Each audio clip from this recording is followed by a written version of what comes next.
The facing operation might be the most used toolpath in CNC milling, creating a planar face and many times an important datum. In Inventor HSM, this is simple to do. Let's take a quick look.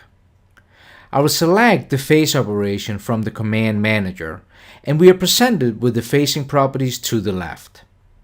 There are 5 tabs, and this is a good time to point out that in Inventor HSM, these 5 tabs are always in the same order and has the same functions no matter what type of toolpath you use. This is done so it will be much easier to learn and remember using Inventor HSM. The first tab is always where you select your tool and input your feeds and speeds. Let me click on the Tool button to access the tool library. There will be another video on the tool library, but let me just give you a quick tour. At the bottom, you can create a new mill tool, new tool holder, new turning tool, and then edit and select tools when we add them here in our workspace.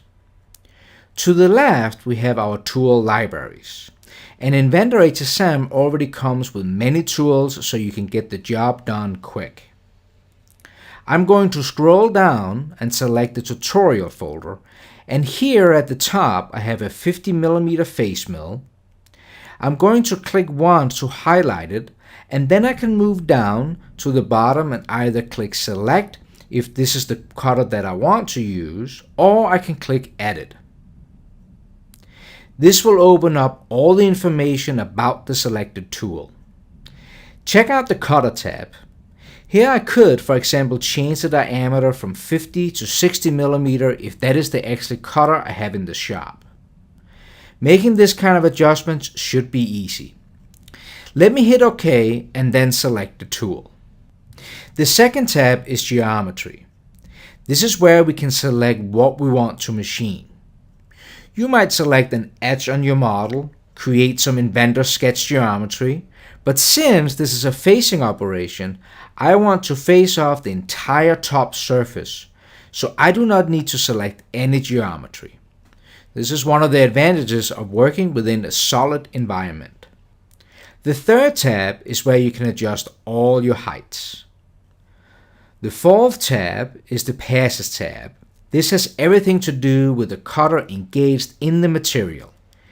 Here you could change the angle and direction of your cut, how far you want the cutter to extend past the stock, step over, and much more.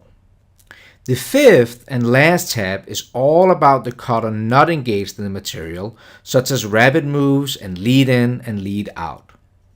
As you can see, I did not change anything since we selected our tool, because 9 times out of 10, a facing operation just needs to be selected up on the command manager and then the desired tool.